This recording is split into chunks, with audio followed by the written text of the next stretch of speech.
ఆ భూముల విషయంలోని ఏకంగా 1,65,00,000 రూపాయలు ఒక అధికారికి బహుమానంగా ఇచ్చారంటే ఆ భూముల వెనుక ప్రేమ సమాజం భూముల వెనుక ఎన్ని కోట్ల రూపాయలు చేతులు మారాయి, ఎవరెవరిని బెదిరించారు, దేనికోసం ఈ యొక్క అధికారిని విజయసాయిరెడ్డికి సహాయం చేయాల్సి వచ్చింది, ఆ సహాయంలో భాగంగా ఈమెకి పారితోషికంగా అంత పెద్ద ఎత్తున నగదు ఎందుకు ఇవ్వాల్సి వచ్చింది అన్నది ఒకసారి రాష్ట్ర ప్రజలు గమనించాలి. ఈ యొక్క అమ్మవారు శాంతి అనేటువంటి అమ్మవారు ఎవరైతే ఉన్నారో ఆమె విశాఖ జిల్లాలో ఉన్నటువంటి దేవాలయాలు ఏవైతే ఉన్నాయో ఆ దేవాలయాలు ఎక్కడికి వెళ్ళిన ఇన్స్పెక్షన్కి ఆమెకి ఒక పట్టు చీర ఒక 10,000 నగదు పెట్టందే ఆమె అక్కడి నుంచి వెళ్ళదు. అంత గొప్ప మహా అధికారిని శాంతి గారు. ఒకే ఏకకాలంలో 4 గుడులకి 4 పదోన్నతులు 4 పదవులు అనిపించినటువంటి ఏకైక అధికారిని ఈ శాంతి గారు. ఎండోమెంట్ ఏసీగా, ఎర్నిమాంబ గుడి ఈవోగా, అలాగే సంపత్ వినాయక్ టెంపుల్ ఈవోగా, అలాగే కనక మహాలక్ష్మి టెంపుల్కి ఈవోగా ఏకకాలంలో 4 పదవులు చేపట్టినటువంటి ఈ అమ్మవారు శాంతి గారు ఎవరైతే ఉన్నారో ఎవరి అండదండలతో ఇన్ని బాధ్యతలు ఒక అధికారికి వచ్చిన విజయసాయిరెడ్డి వల్ల కాదా? విజయసాయిరెడ్డి అండదండలతో కాదా ఇది? అసలు కనకమహాలక్ష్మి టెంపుల్కి ఎంతో సీనియర్ మోస్ట్ అధికారికి ఇవ్వాల్సినటువంటి పోస్ట్ని శాంతి గారికి ఏ విధంగా కట్టబెట్టారు? రాష్ట్ర విభజన జిల్లాల విభజన అయిన తర్వాత కూడా అనకాపల్లి జిల్లా ఇన్ఛార్జ్ ఈవోగా కూడా ఇదే శాంతి గారు ఉండడం ఎంతో ఆశ్చర్యకరం అనిపిస్తూ ఉంటుంది. ఎంత దారుణం అంటే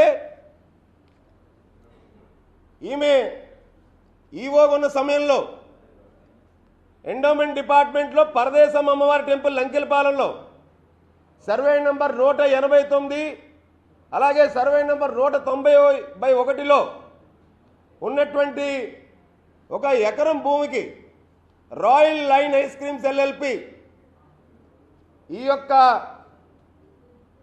ఏదైతే ఈ స్థలం ఉందో ఎండోమెంట్ స్థలం ఇక్కడ వ్యాపారం చేసుకుంటున్న వాళ్ళని బెదిరించి ఫైన్ విధించి వాళ్ళకి 20,000 రూపాయలు నెలకి 11 ఏళ్ళకి లీజుకి ఏ విధంగా ఇచ్చేశారండి మేడం గారు?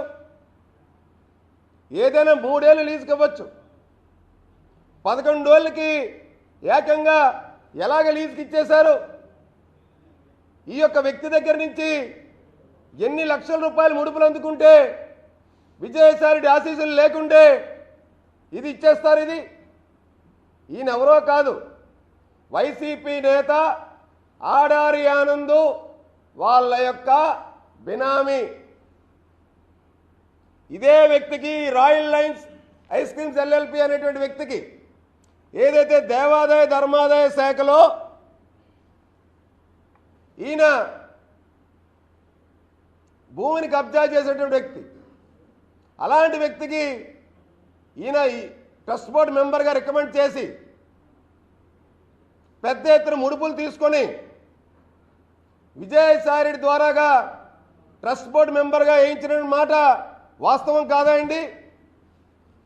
ఇంకొక విషయం, శ్రీ విఘ్నేశ్వర స్వామి వారి దేవస్థానం చోడవరం గ్రామం అనకాపల్లి జిల్లా ఈ షాపుల కేటాయింపుల్లో ఏకంగా నామమాత్ర రుసుంతో ఆ యొక్క టెండర్ల దానికి కట్టబెట్టి 11 ఏళ్ళకి లీజుకి ఇచ్చేశారండి.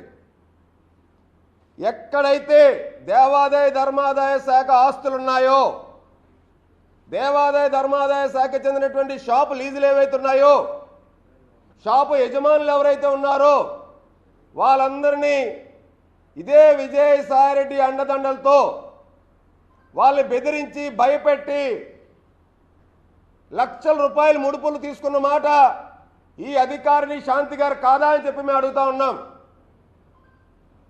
సంపత్ వినాయక్ టెంపుల్ గారి దగ్గరికి వెళ్ళినటువంటి ఈ అధికారిని ఏకంగా ఆ యొక్క సంపత్ వినాయక్ టెంపుల్ యజమానుల్ని 5 లక్షల రూపాయలు డిమాండ్ చేశారండి లంచం. ఎర్నిమాంబ గుడిలో 25 లక్షల రూపాయలు పెట్టి రెనోవేషన్ చేసి రెనోవేషన్ పేరుతో పెద్ద ఎత్తున ముడుపులు తీసుకున్నారు. ఈమె వచ్చిన తర్వాత ఈమె అసిస్టెంట్ కమిషనర్ ఉన్నప్పటి నుంచి కూడా ఎక్కడైతే దేవాలయాలు ఉండీలు ఓపెన్ చేస్తారో ఆ ఉండీలు ఓపెన్ చేసే సమయంలో ఇదే దేవాదాయ ధర్మాదాయ శాఖలో ఉన్నటువంటి శ్రీనివాసరాజు